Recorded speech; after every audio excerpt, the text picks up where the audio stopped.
It's a cool, overcast morning on March 14th, 2024, and for the first time in over 6 months, I found myself trackside along BNSF's Wichita Falls subdivision at Control Point 134, otherwise known as Sunnyside. My initial plan for the day, having not been out in the last 6 months, was to shoot some trains at the new setup in Saginaw, as well as shoot Amtrak 164, knowing full well that it was still down at Fort Worth Central, sitting unassigned. Only 20 minutes after our arrival at Sunnyside, we find this empty coal drag headed west, having just received a fresh crew down at the yard in Saginaw as they prepare to take the siding at Avondale to hold for an approaching eastbound. The eastbound in question would be loaded rock train ULMR SAG from Lamar, Colorado, which we would see a little over an hour later at the new Saginaw setup, clicking off the final 2 miles upon arrival for termination at the yard on the south side of town.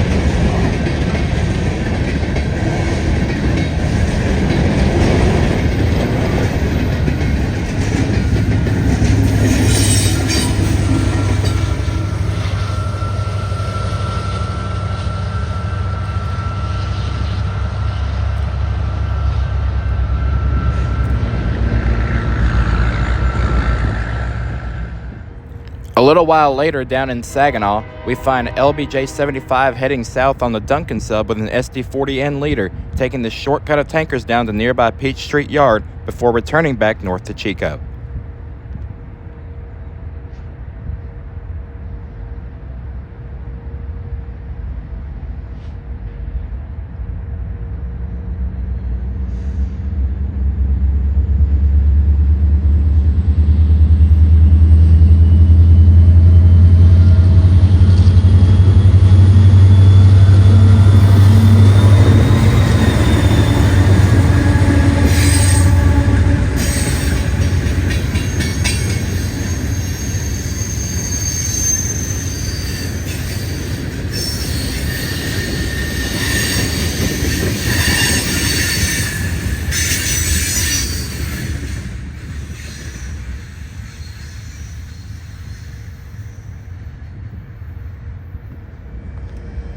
Shortly after the UP local cleared town, the aforementioned rock train from Lamar, Colorado eases into the control point.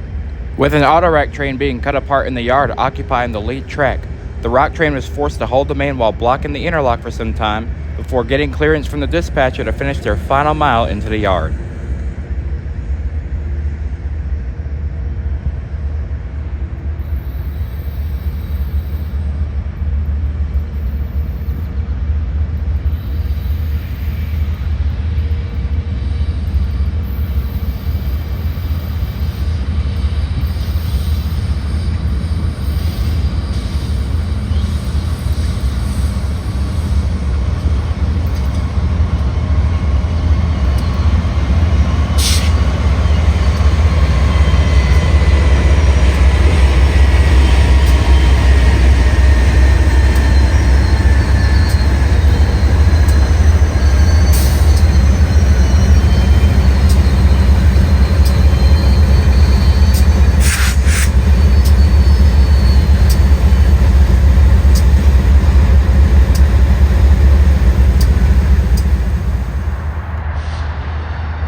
Shifting our attention to Tower 55, we find the daily Cleburne to Alliance Yard transfer slowly creeping northward as a GP40 and a pair of GP60s take charge. Here we also find Amtrak 164 sitting idle at Fort Worth Central Station before leaving on the northbound Heartland Flyer later in the evening.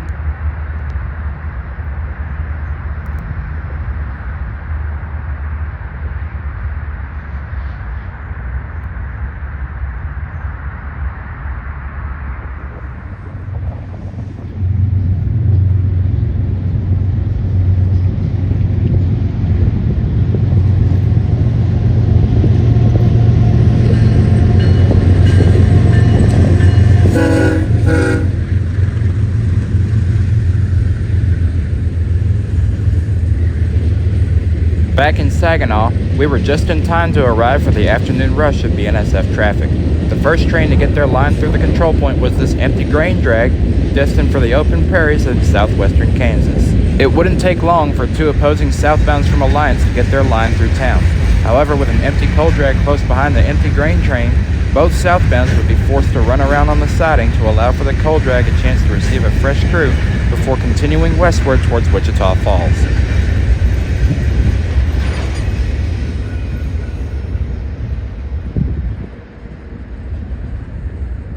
While the northbound grain empties cleared the interlock, a string of southbound grain loads got their lineup out of the Alliance yard with a southbound manifest close behind, all while an empty coal drag came up to the Saginaw yard to hold the main track for a crew swap, thus causing both southbounds to run around and pass on the siding for the coal empties to receive their new crew. An ES-44 DC still wearing its original Heritage 2 paint job takes GSIO-ALG through the control point as the manifest gets their lineup over the radio while the grain drag creeps by.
Only 20 minutes later, the aforementioned manifest crawls to the Interlock's new setup, which has now been in place since the spring of 2023.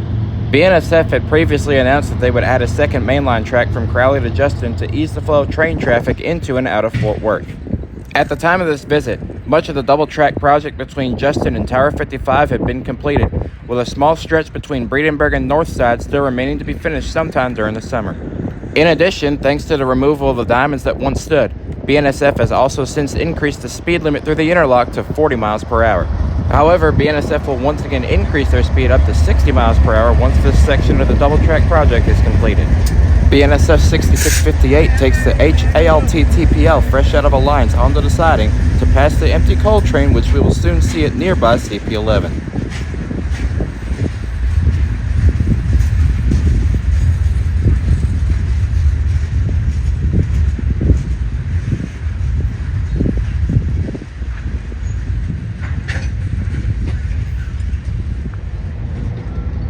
Shortly after the manifest cleared the main, An empty ballast train with a fresh crew heads up out of the yard with a final destination of Enid, Oklahoma.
Shifting up to CP11, we find the empty coal train that was getting recrewed down at the Saginaw yard.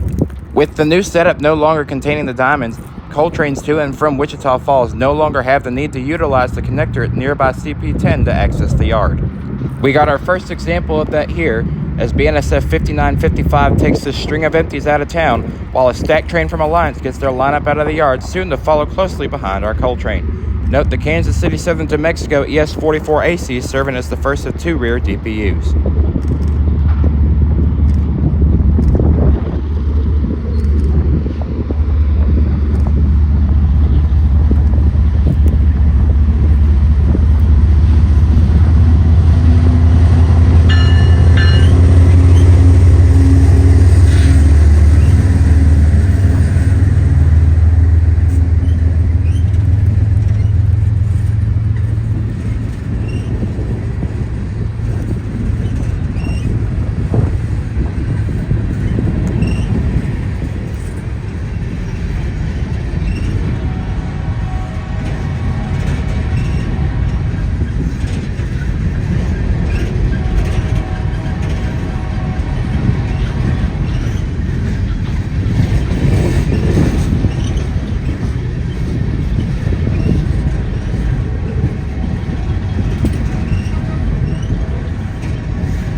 30 minutes later, an international stack train fresh out of the Alliance yard takes the approach medium signal entering the Wichita Falls sub. From here, the crew would take the train as far as the Red River Valley by way of Wichita Falls before tying down. Future crews would then take the train to Amarillo, Denver, and eventually Hudson, Colorado.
On another day, a couple weeks later, we arrived at Sunnyside once more, this time having just missed the early morning rush.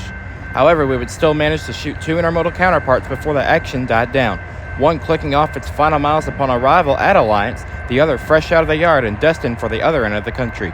BNSF 8053 leads QSTO ALT east through CP 134 under a golden morning sunrise, while the westbound counterpart would pass by roughly an hour later.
Back in Saginaw, we would find two more northbound freights running back to back.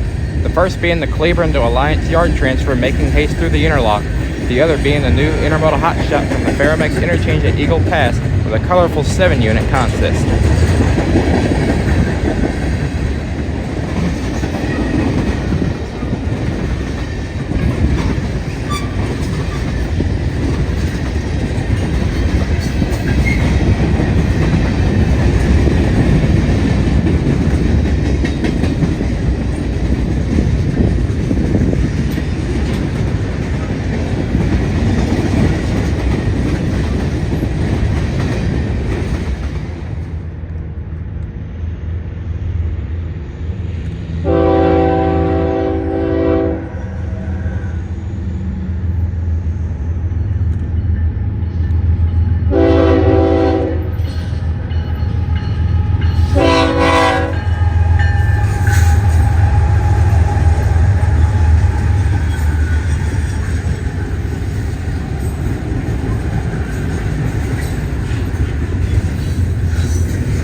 Still at the Interlock, YNYF 106 backs off of Main 2 and onto the spur to the nearby Ardent Mills grain elevator.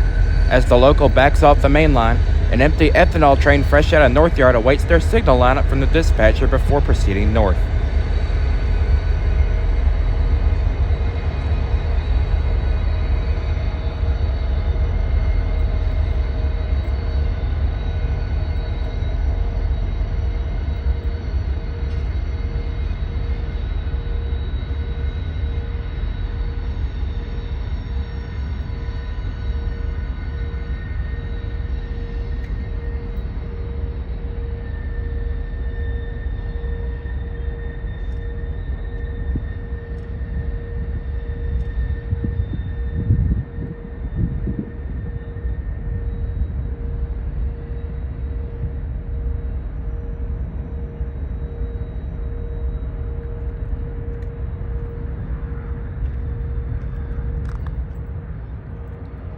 With the main line now clear, the crew of this ethanol train gets their signals out of town and is now on their way north toward the open cornfields of the rural Midwest.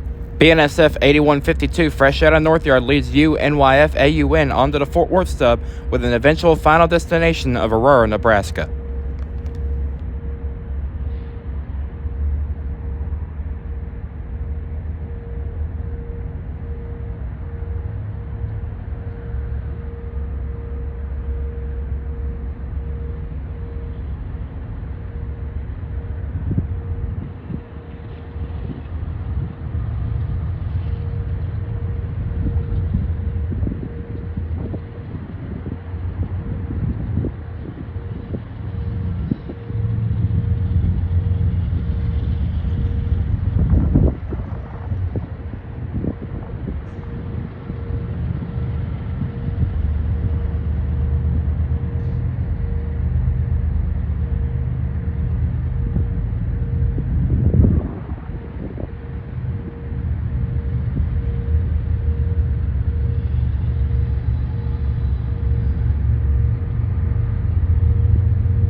The following week would only bring me one train, but it ended up being one much worth shooting. While I was at work on the night of April 1st, I had received word that the Conrail Heritage Unit was a mid-DPU on the inbound CPKC I-167 in the Wiley. Knowing this, I set out to Wiley to try and snag a few still photos, completely unaware that it had already been assigned to a yard transfer via Garland and Zaka Junction.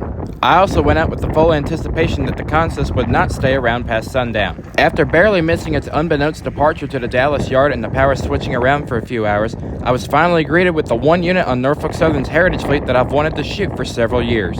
NS 8098 is seen at the west end of Wiley, leading the L34 yard transfer upon its final approach into the yard. I later found out that I was lucky enough to have shot the power when I did, because it would ultimately trail on I-166 back home to NS rails later in the evening.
The following week would bring me a morning filled with action. Starting back at Sunnyside, we were once again greeted by ZALTSTO fresh out of Alliance, making haste out of Saginaw on their westward run towards Amarillo and eventually Stockton, California.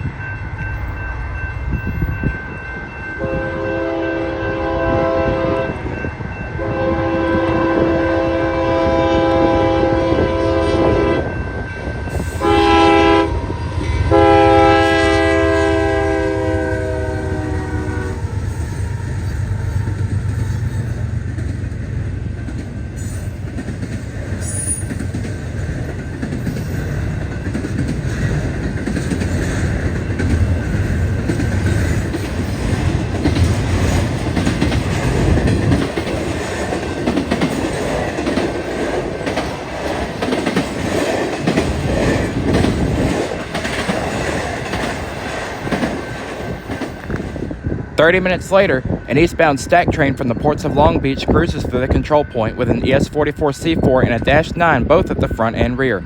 As previously mentioned in other videos, coal and intermodal trains make up the majority of rail traffic on this line. And although most of the trains from this day weren't on video, there was certainly no shortage of intermodals throughout the course of what would turn into an 11-hour day.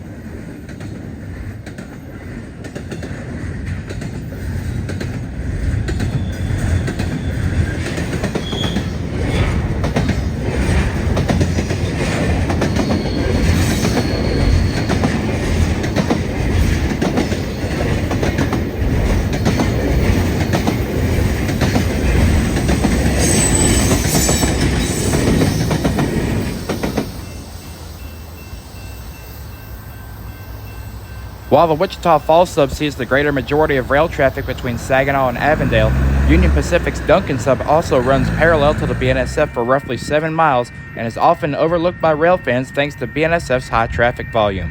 While waiting on a yard transfer and a loaded coal train, we were caught by surprise as this trio of Armor Yellow GEs bring the RCODA south into Saginaw. With the diamonds at the Interlock no longer in place, this train is about to cross over both mains of the Fort Worth sub to maneuver back onto its own right-of-way rails towards Fort Worth.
Back at the Interlock, we see YNYF 307 diverging off the Fort Worth sub and onto the Wichita Falls sub as the crew begins their final approach to North Yard.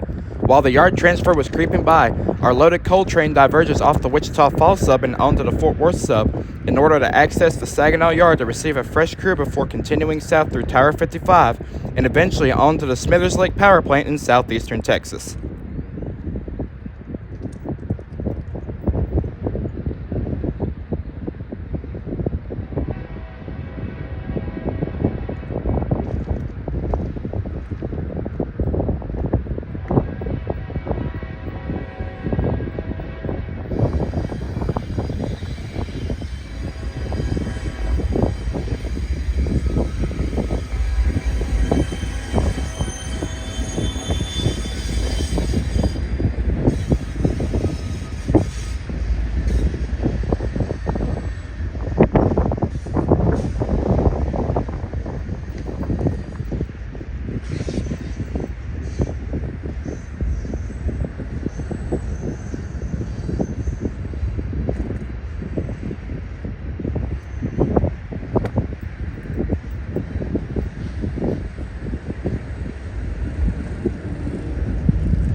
Back up at Sunnyside one last time, we see QPHX ALT cruising eastward with a Kansas City Southern SD70 ACE trailing second.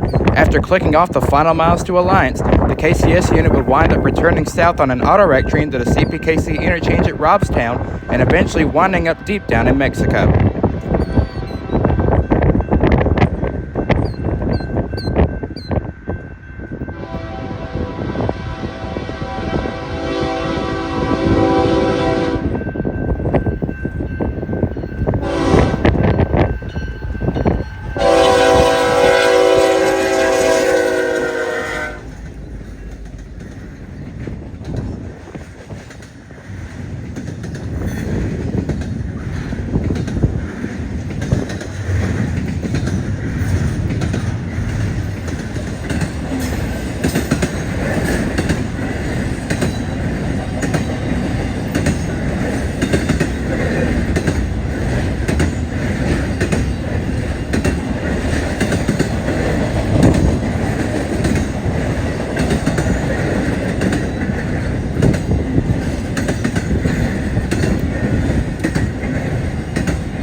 Thank you all for watching this presentation of the North Texas Rail Productions.